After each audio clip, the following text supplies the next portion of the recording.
Lukáš Polák, Dom slz.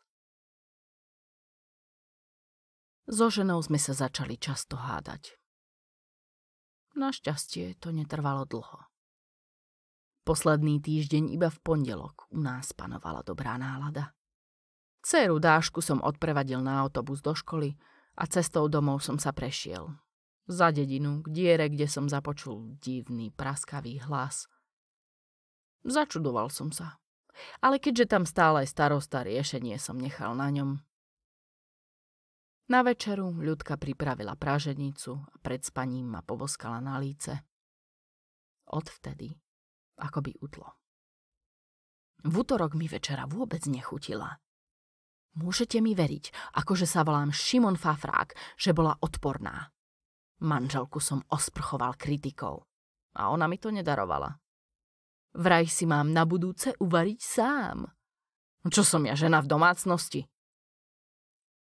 V noci sa mi nedalo zaspať. Trápila ma akási zvláštna alergia, ktorá mi spôsobovala slzenie oka. Dokonca sa mi pár slz zatúlalo do úst. Vôbec nechutili zle. Možno aj lepšie ako manželkina večera. Na druhý deň ráno som Ľudmile nedal pokoj pri odchode do práce.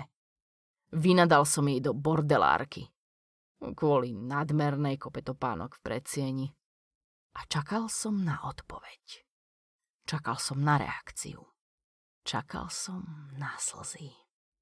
Niečo sa so mnou cez noc stalo. Už mi ani nešlo o pocit dominantnosti, pevného postavenia hlavy rodiny. Nie. Išlo mi o jej smútok. O plač. Chcel som ho vidieť. Túžil som si privoňať k slzám. Ale ona nie. Iba pokrutila hlavou a zabuchla mi dvere pred nosom. Krava! Však ona sa vráti. Po práci v lese som si išiel nabiť muníciu odvahy do domčeka. Ako prvé, keď som vošiel do krčmy, mi zrak padol na otca Karola. Ako môže byť taký človek farár? Tvári sa, že chce každému pomôcť a pritom mu ide len o alkohol. Pokrytec, ako aj zvyšok cirkvi. Nemal som chuť na jeho prednášku o morálke a nalial som do seba pár pohárikov. Dúfal som, že prídem domov s nabrúseným jazykom a žena sa rozplače. Ale hovno. Už z dverí som vrieskal, že máme všade prach. Okamžite stala predo mnou a na hlavu mi vysypala vyhrážky. Uprac si to sám, ty mudrland. Ja sa tu idem z kože zodrať a tebe nič nie je dobré. Už som jej videl slzu na krajíčku. No so mnou to nepohlo. Necítil som vôbec nič. Debilné poldecáky. Išiel som si ľahnuť po večeri, kde som nepovedal ani pol slova. Vedel som však, čo bude na druhý deň fungovať. Ráno som jej dal pokoj. Nech ani slza nevíde nadarmo. Dokonca som sa správal milo. Pochválil som ju za raňajky. A v hlave sa mi už tvoril plán. Z lesa, kde sme dnes popílili pár bukov, som sa vrátil už okolo 3:00 po obede. Aj keď ma zdržal ujo Zdeno s otázkami počas vyžínačky. Sadol som si do stredu obývačky na gauč a čakal som. Nevedel som sa dočkať, kedy príde domov. Za polhodinu prišla, ešte s úsmevom na tvári. A keď som ju uvidel, rovno som po nej zaštekal. Zlatko, ty pre domácnosť robíš úplné hovno. Zastala a z rúk jej spadla červená kabelka. Čože? Ledva dokázala to slovo dostať z úst. Počula si na nič. Varíš, že sa to nedá jesť, celý bitý ako svinčík a ani trocha ma nevzrušuješ. Na čo si mi ako manželka? Začala sa triasť. Ako si to dovoľuješ, ty lenivé prasa? Slzy, poďte von. Pridal som. Ja? Kto živí rodinu? Z tvojho platu by sme nevyžili. A kto by si inak zobral takú opachu, keď nie ja? Za to mi môžeš nohy boskať. Vtedy to prišlo. Špirála jej začala tiecť po lícach. Oči mala ako zo skla a tvár sa jej skrivila do vokáňu. Trasúcou rukou iba namierila na mňa, no nič viac nezvládla. Ja som sa postavil a s akousi nepochopiteľnou túžbou som sa vybral za ňou. Jednou rukou som ju chytil za bradu. Pozrela na mňa očami plnými slz. Videl som v jej očiach nádej. Nádej, že som si robil srandu. A pritom mi šlo o niečo iné. Druhou rukou som ju pevne uchopil za čelo a jazykom som sa dotkol jej oka. Tá slaná slasť, explózia chuti.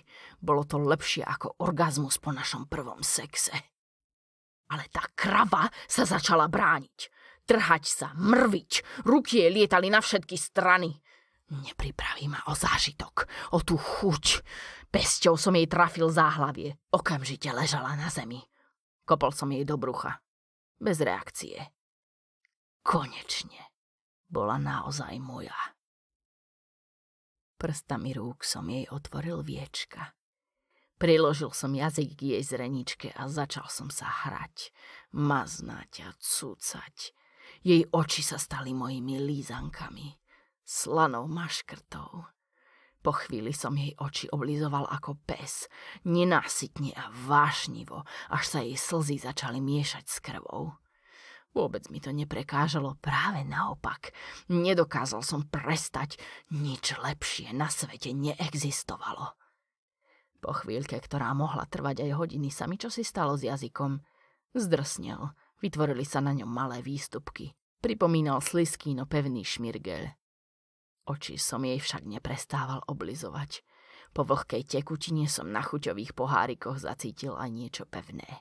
Čiastočky bielka, zreničiek, dúhovky či sietnicu. Všetko som vylízal a všetko chutilo nesmierne dobre. Očný nerv som na konci potiahol do seba ako špagetu a hneď som sa pustil do druhého oka.